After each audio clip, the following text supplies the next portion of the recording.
Hi there, and welcome back to another Simon Says Farms video. I'm Liz, and I'm here in the goat barn today, and we're going to talk about what you should have in your goat medicine kits.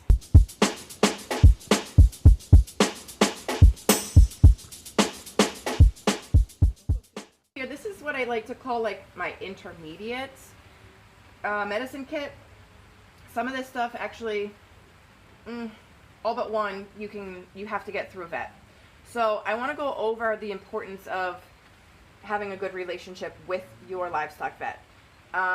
You do not want to be calling somebody in an emergency that you don't have a relationship already, who doesn't know your animals, because that makes for an unhappy vet. You also don't want to call them when it's too late. So you want to keep an eye on your animals and reach out to your vet whenever you think they're feeling a little off, so you can catch things early. Early prevention help save lives. All right, so this here is Banamine, painkiller, anti-inflammatory, fever reducer, all that good stuff. Vet only, but you need to have it on hand.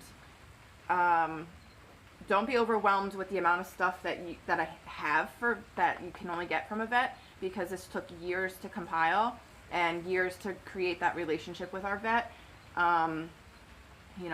Once that relationship is there and you've got the stuff on hand, you just reach out, as you need it. Be like, hey, should I give her this? Should I do that? And, I like to double check, even though I kind of know what I'm doing. I don't like to assume that I know what I'm doing, because I don't want to hurt anybody unintentionally. So this is it's like an aluminum spray. I literally spray this on, and it like sprays a protective coat on any kind of wounds that is silver. It's like tinfoil on your goat. Tinfoil Band-Aid is the best thing I can say about that. I like that stuff. This is one step higher than that Nutri-Drench that we saw in the basic kit. This is one step higher than that. This is a glucoamino forte, which is, as you can see here, it's dextrose, electrolytes, and amino acids. We use this when the goats are, well, if I've got somebody who's under the weather, it's really hot, this helps replenish all the good stuff that they need to have in their blood to keep them going. And then this kind of belongs in the next section, but I like to have it as my in kind of like my basic intermediate medicine kit. It's dimethox. It's used for coccidiosis. That's going to be something, I mean, we haven't had a lot of experience with. What are you laughing about? I want to point out something funny we talked about in an old video. Take a look at that label. For chickens, turkeys, and cattle. This is a goat video. Explain. Explain. Quickly, because we did it once before. I'll explain quickly. A lot of it, well, most of this stuff, you're using for goats, which is all off-label. There's no money in goat medicine research, so goat vets, they just kind of fly by the seat of their pants through research and trial and error, and we come up with what the dose should be for goats, because there's no literature research or very limited research on what these medicines do for goats and how much to give them. So yes, a lot of this stuff is off-label, which is why I highly recommend a relationship with your goat vet. Well, let's think about it. What do we eat in the U.S.?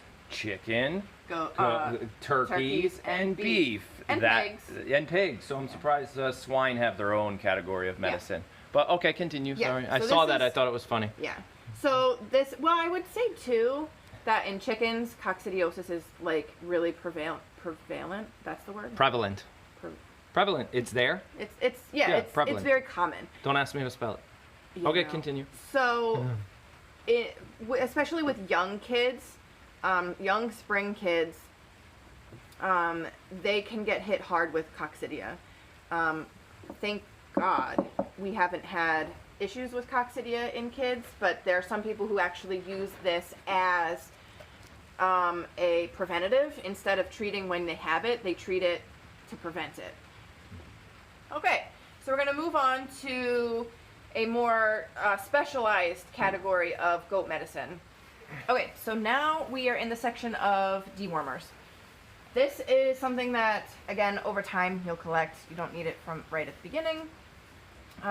We have different categories of dewormers because some of them are less powerful and you start off with them and they work their way up to the more powerful ones, you do not want to start here because you will end up with parasite resistant, or I mean dewormer resistant parasites, which is no bueno.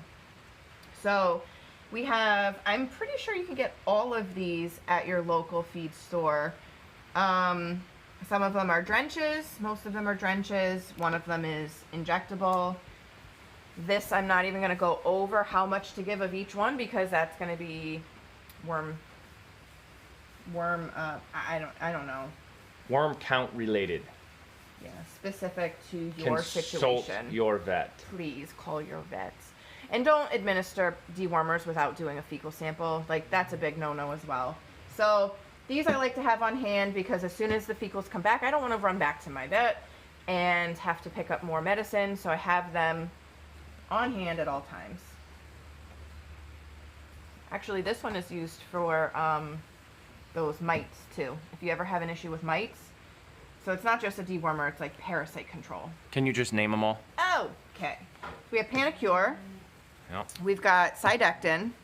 We've got Ivermectin and Valbazen. The only thing I want to say about Valbazen is do not give that to your goats if they are pregnant. Ever. Ever.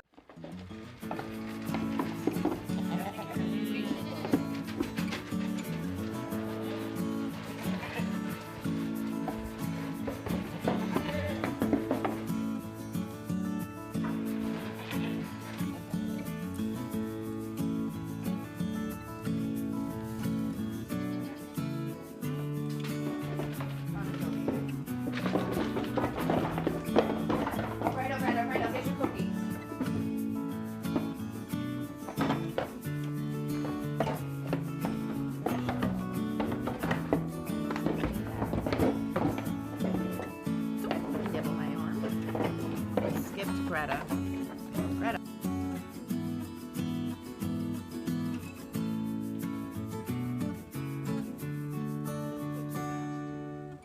So I hope you enjoyed this video. If you have any questions, please leave those in the comment section below.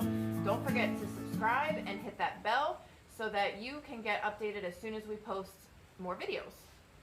Please join us next time. That's all for now.